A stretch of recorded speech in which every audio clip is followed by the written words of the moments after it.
সরকার তাদেরকে মেরে বলে যে রং মাখায় শুয়ে আছে। তাদের অভিভাবক তাদের নিরাপত্তা নিশ্চিত যে করবে দুনিয়াতে আল্লাহর তৌফিকে, সে বলছে যে এরা রং মেখে শুয়ে আছে, অথচ ওই মারলো ওদেরকে। কারণ কি? কারণ এরা আল্লাহ ভীতি অবলম্বন করেনি। আল্লাহ বলছে যদি এরা আল্লাহ ভীতি অবলম্বন করত, আল্লাহ তাদের জন্য জমিন আসমানের বরকত খুলতো, কল্যাণ খুলতো। আর তারা কি করলো? তারা আল্লাহ ভীতিকে প্রত্যাখ্যান করলো, তাই আল্লাহ ওদেরকে পাকড়াও করলেন।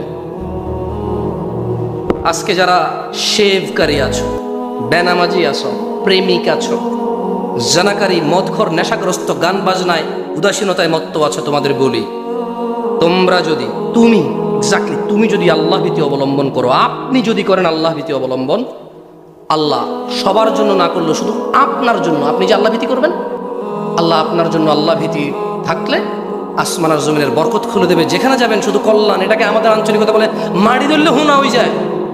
কি বলে এটা রে?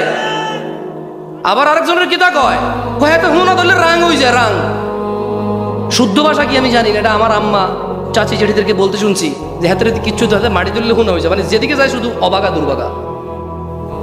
কারা কারা আসমান জমিনের কল্যাণ পেতে চাও? তাকবীর।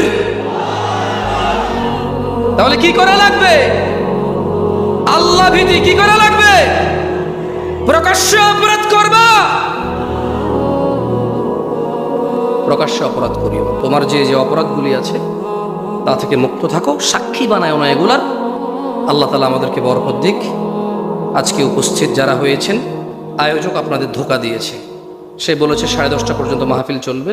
সে বক্তাদেরকে দূর থেকে দাওয়াত দিতে নিয়ে এসে সময় মতো মেনটেন করেনি। আয়োজক আপনাদের ধোঁকা দিয়েছে। আমি রাগ করছি না, আমি নিয়ম মেনে চলছি। আমি অনেক নিয়ম মানি, এটা আমি বলবো না। আমার এমনিতেই ভুলে ভরা জীবন, এত মানুষের সামনে সাক্ষী রেখে আমি আর অনিয়ম করতে পারবো না। আকুলু কওলি হাযা ওয়া আস্তাগফিরুল্লাহ লি ওয়া লিসাইরিল মুমিনিন ফাস্তাগফিরু ইন্নাহু হুয়াল গফুরুর রহিম। সুবহানাকাল্লাহুম্মা ওয়া বিহামদিকা আশহাদু আল্লা ইলাহা ইল্লা আনতা আস্তাগফিরুকা ওয়া আতুবু ইলাইক। আসসালামু আলাইকুম ওয়া রাহমাতুল্লাহ।